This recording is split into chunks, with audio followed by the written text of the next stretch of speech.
আসসালামু আলাইকুম everyone, welcome back to my channel. আশা করছি আপনারা সবাই অনেক বেশি ভালো আছেন। আমি আলহামদুলিল্লাহ ভালো আছি। তো আমরা জাহাঙ্গীরনগর থেকে ফেরার সময় যাচ্ছিলাম আমার ননাসের বাসায়। তো আগে থেকেই আমাদের প্ল্যান ছিল যে আমরা ওখান থেকে ফেরার পথে আমরা আপাদের বাসায় যাব।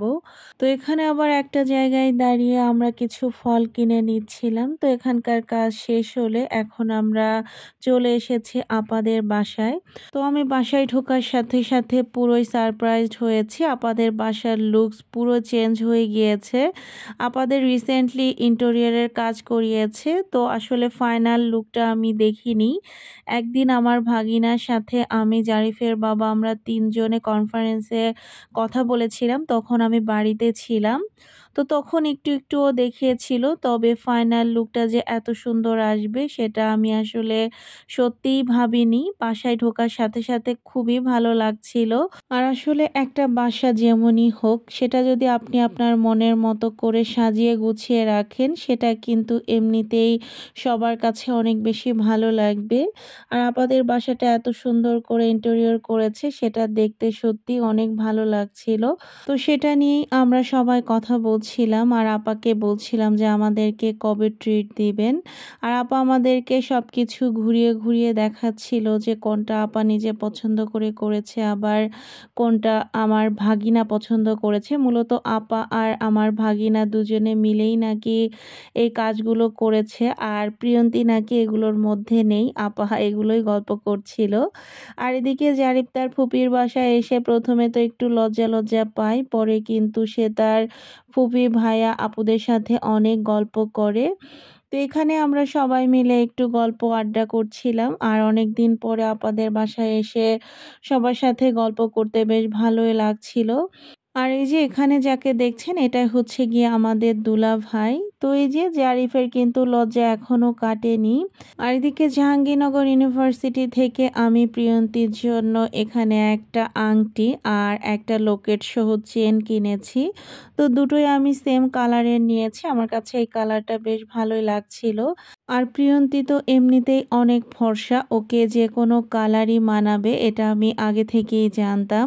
তো এই জন্য ভাবলাম যে এই কালারটাই নিই। তবে প্রিয়ন্তী কালারটা খুবই পছন্দ করেছে।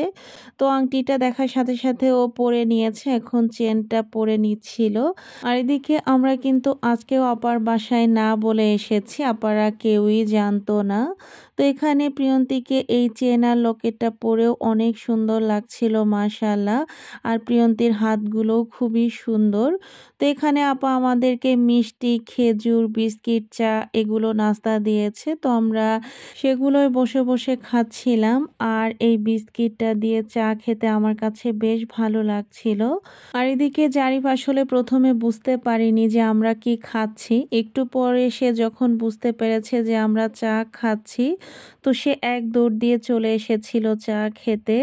আর এখানে জারিফের বাবা জারিফকে রাতের খাবার খাওয়াচ্ছিল, যেহেতু দুপুরে জারিফ তেমন কিছুই খায়নি।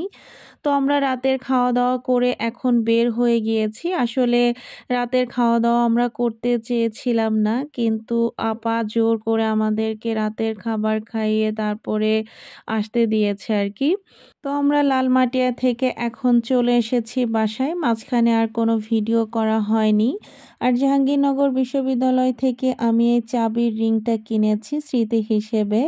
আর এই বাটারফ্লাইটা কিনেছিলাম প্রজাপতি মেলা থেকে। তো এটা আমার কাছে অনেক ভালো লেগেছে। এটা ছিল মাটির। আর এখানে যে তিনটা টাওয়েলের মতো দেখতে পাচ্ছেন, ছোট ছোট আর কি রুমালের মতো, তো এগুলো রাস্তা থেকে কিনেছে আপাদের বাসা থেকে আসার সময়। আর আপা আমাকে খুব সুন্দর একটা উপহার দিয়েছে, সেটা হচ্ছে গিয়ে দেখতেই পাচ্ছেন জমজম কূপের পানি, কিছু খেজুর আর একটা খুব সুন্দর জায়নামাজ। তো এই জিনিসগুলো আপার শাশুড়ি ওমরা করতে গিয়েছিল, সেখান থেকে এনেছে। তো আপা আবার আমাকে এগুলো গিফট করেছে। তো এটা আমার কাছে খুব ভালো লেগেছে। খুব সুন্দর একটা উপহার করেছে আপা আমাকে। এই ধরনের উপহার আমি কখনোই কারোর কাছ থেকে পাইনি।